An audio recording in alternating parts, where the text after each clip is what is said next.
नमस्कार, आप डीटीवी भारत देख रहे हैं और मैं हूं आपके साथ शिवानी सक्सेना। बिहार में लगातार अपराध बढ़ चुका है। रुपेश सिंह की हत्या मामले में सियासत जो है वो काफी तेज है। इसीलिए अब बीजेपी सांसद आगे आए हैं और उन्होंने सरकार पर सवाल उठाते हुए कहा है कि आखिर बिहार पुलिस क्या कह रही है, बिहार पुलिस क्यों नहीं अपराधी को पकड़ने में ताबड़तोड़ कोशिश कर रही है। जरा सुनिए क्या कुछ कहना है बीजेपी सांसद का। Rupesh Singh Indigo Bihar station head के जो अभी हत्या हुई है, ये एक बहुत ही गंभीर चिंता का विषय है। जिस व्यक्ति की कोई आपराधिक पृष्ठभूमि न हो और उसको 10 से 15 गोली मारा जाए, ये एक बहुत ही बड़ा प्रश्नवाचक चिन्ह खड़ा करता है बिहार के नवगठित एनडीए सरकार पर।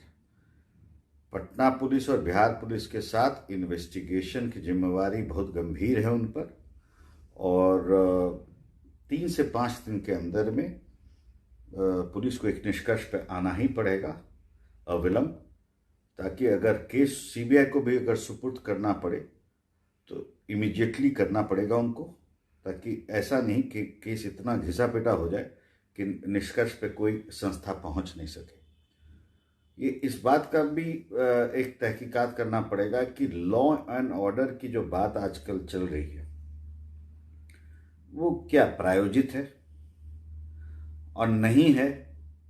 तो इस हत्या के पीछे कौन ऐसे लोग हैं जो एक व्यक्ति के मतलब कि हत्या, जो कि एक निजी कंपनी का व्यवसायिक हेड था।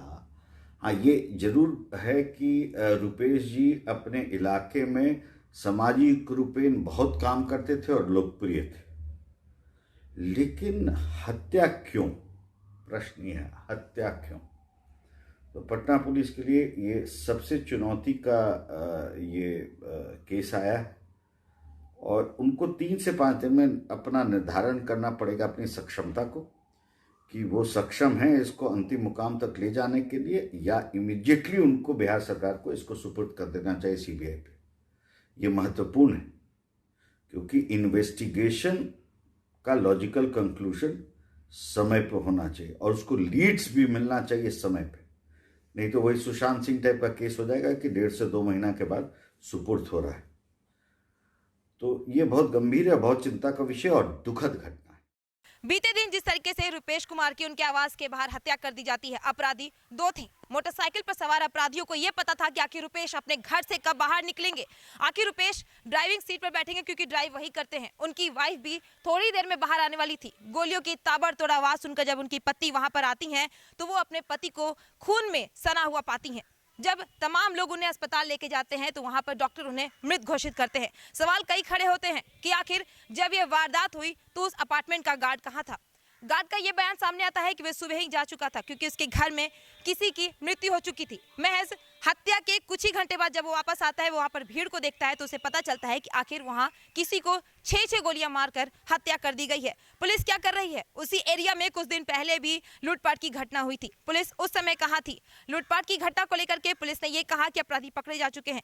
जब अपराधी पकड़े गए तो 1 हफ्ते के अंदर अपराधियों के अंदर ये खौफ, पुलिस का खौफ क्यों नहीं दिखा?